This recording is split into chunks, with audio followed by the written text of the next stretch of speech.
Oke, balik lagi di Sinematik Ewer Ambiar.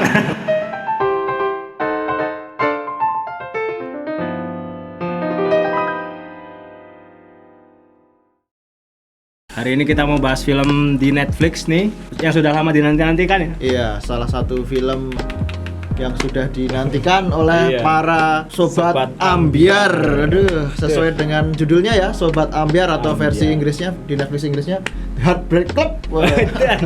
The Heartbreak Club. Salah satu film romance ya. Romance gitu. Romance sekaligus tribut untuk sang almarhum Didi Kempot Kempot. ya, Didi Kempot yang sudah kok malah koyo Vicky Prasetyo.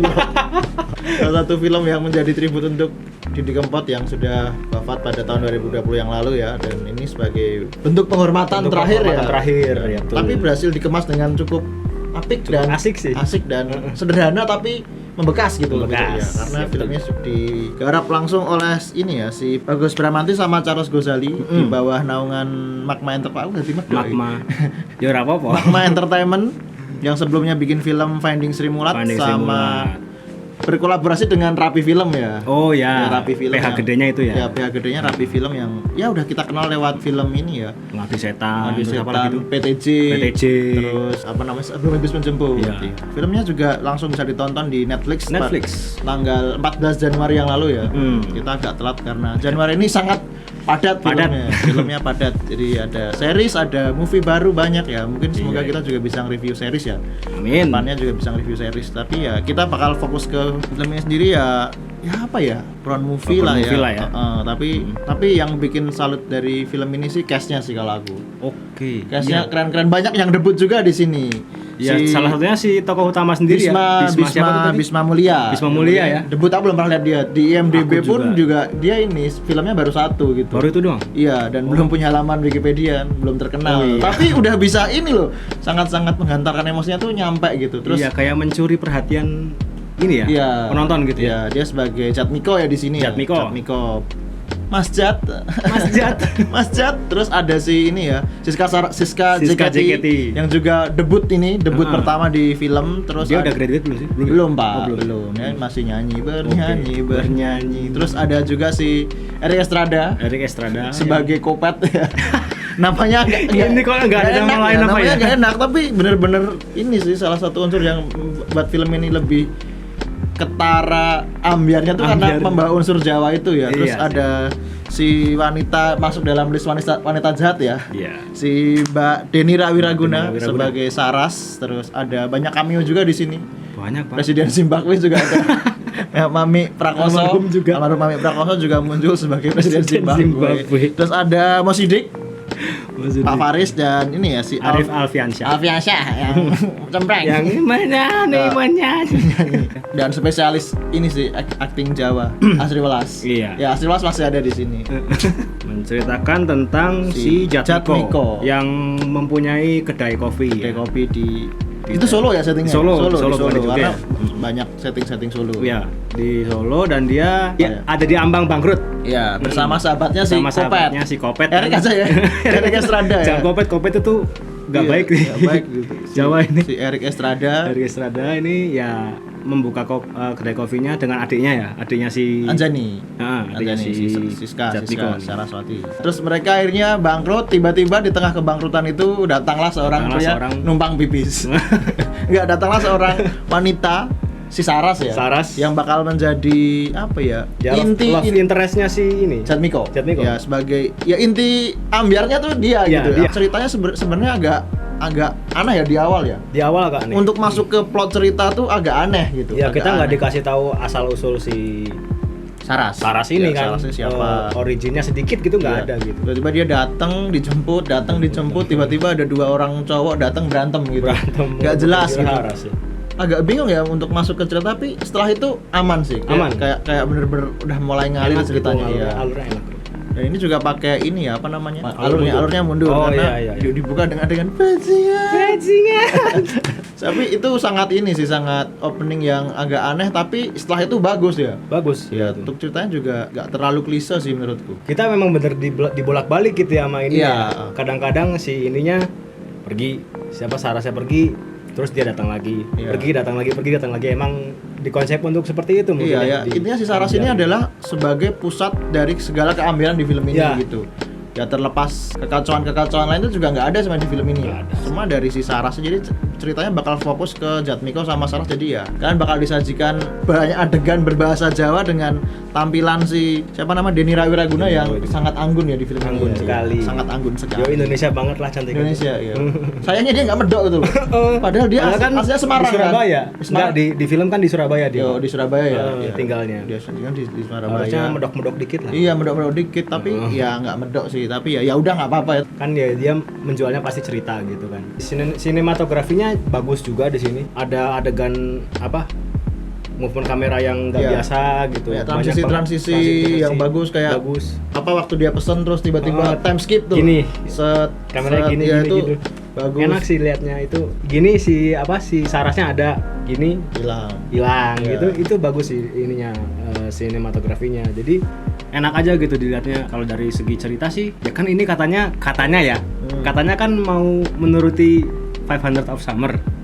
Enggak sih ini. Enggak, sebenarnya itu kan opini yang terlempar di akun-akun film lain. Tapi ya? Menurutku enggak sih. Tapi film ini punya napas dan sedikit tone yang berbeda dibandingkan film-film itu. Kalau Ari ini sendiri kan di Love for Sale kan dia digambarkan sebagai seorang profesional yang itu tuntutan pekerjaan tuh loh. Kalau di sini kan Saras ini kan benar-benar seseorang digambarkan seorang wanita yang benar-benar dekat dengan kehidupan anak muda sekarang gitu.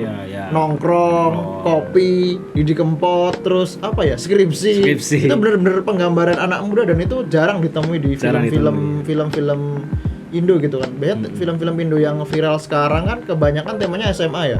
Kayak Dilan, terus Mariposa, terus kemarin ada Di Bawah Umur itu kan temanya SMA ini agak berani gitu. Dia mengambil tema yang agak dewasa gitu. Anak-anak kuliahan ada kehidupan yang ya seperti itu gitu loh. Bucin gitu kan, ini benar-benar tema yang sangat dekat dengan anak muda yang khususnya ya udah sering patah hati gitu. Iya, bukan cinta pertama kayak Dilan dan Mariposa itu. Jadi cukup menarik sih untuk ditonton karena banyak kultur yang ini sih bisa dinikmati. Apalagi film ini benar-benar membawa unsur Jawanya tuh benar-benar bagus ya. Setelah Yo West Band mungkin ini film yang tepat gitu loh. Nggak coba berusaha untuk terlalu medok tapi juga nggak. Tapi unsur-unsur Jogjawanya tuh masih ada kayak Bobi bisa keset itu. Kok kangen gitu kan. Itu benar-benar banyak sih. Kalau ya mungkin di TikTok bakal viral sih. Quote-quote di film ini bakal viral ya karena beberapa hari ini kita juga sering lihat kalimat-kalimat dari Asri Welas dan si Jatmiko ya. Jadi guestnya Erik Estrada sangat-sangat aku banyak lihat dia kayaknya improve tuh loh, bener-bener nggak kayak acting, natural aja gitu ya. Bener-bener kayak tulan malah kayak menikmati actingnya. Terus dia asli mana sih Pak? Dia aslinya Jogja kayaknya. Jogja kayaknya. Setahu aku Jogja. Terus Siska JKT juga bagus walaupun Jawanya kayak baca skrip ya. Kayak ngapalin skrip. Iya, gitu. Walaupun ya emang ini debutnya sih, tapi ya masih oke lah ya. Tapi yang menurutku agak kurang di sini justru si peran si Sarasnya itu. Banyak adegan yang dia tuh kayak berusaha untuk menunjukkan mimik menggoda tapi malah aku ngeliatnya kok aneh gitu. Kayak ini apa sih? Nggak tahu ya, ini brief atau emang improve aku nggak tahu. Tapi kayaknya emang di brief sih, kayaknya ya emang karakter si Sarah sendiri kan emang kayak gitu kan. Iya. Playgirl lah, bisa penggoda. Salah satu cast di Roh Fasih ini emang sedikit kurang ya di film ini. Sedikit kurang tapi ya oke lah untuk dialog yang santai gitu dia bagus, tapi giliran dialog yang kayak menggoda gitu ya mungkin ya itu agak kurang sih. Iya.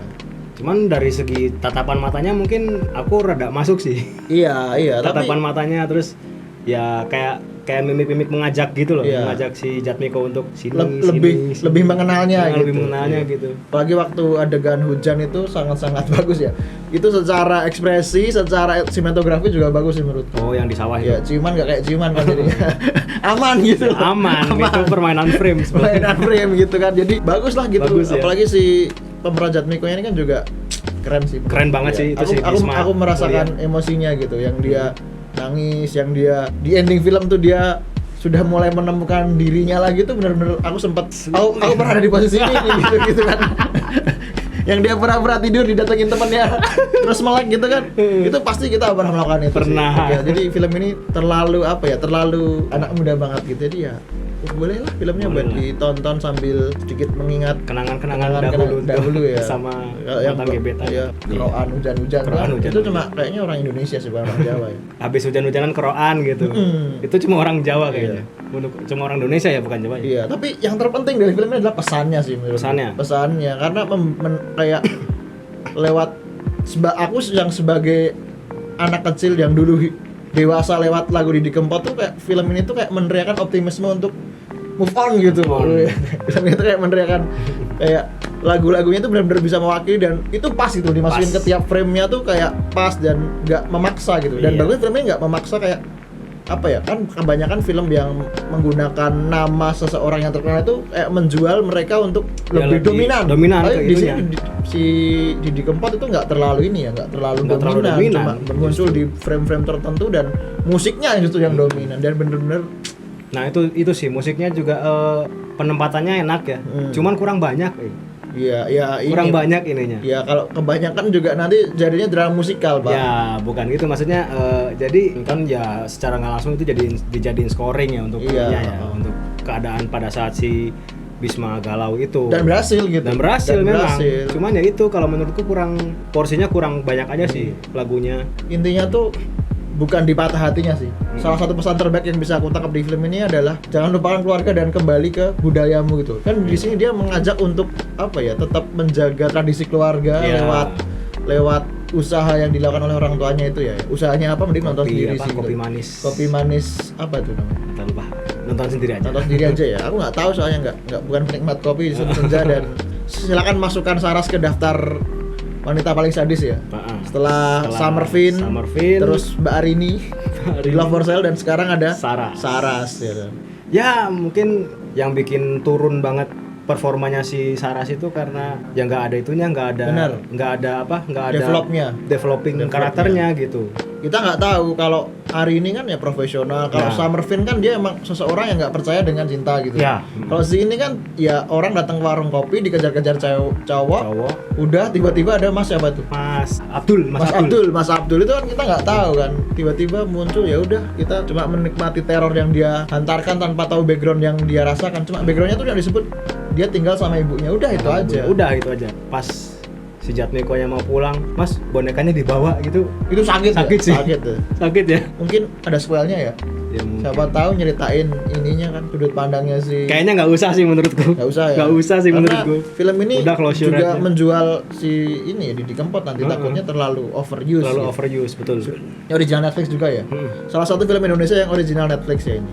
Iya, langsung ya. Tadinya kan mau ke bioskop, kayaknya kalau di bioskop juga lebih ini ya, lebih enak dinikmati. Kan lebih gitu ya. Dan durasinya 2 jam. 2 jam juga. Harus 2 jam 144 gitu. Dan 2 jam itu nggak ngebosenin loh ya. Mungkin di awal-awal doang paling ngebosenin itu, tapi pas udah kesana menurutku ceritanya enak sih diikutin. Iya, sederhana dan apik. Iya. Oke, kalau gitu langsung ke skor aja nih. Mas Andi berapa? Kalau aku sih 7 lah ya. 7 lah.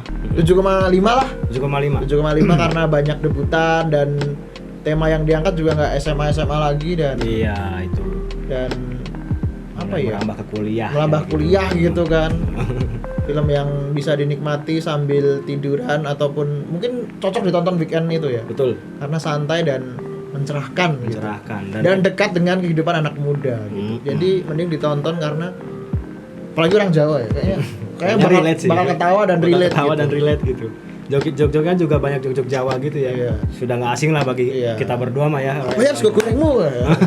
Lu masih atuh gitu. Pokoknya 7,5 untuk film ini 7, dan tonton sendiri untuk pengalaman yang lebih jelas. Kalau aku ya mungkin 7,3 cukup.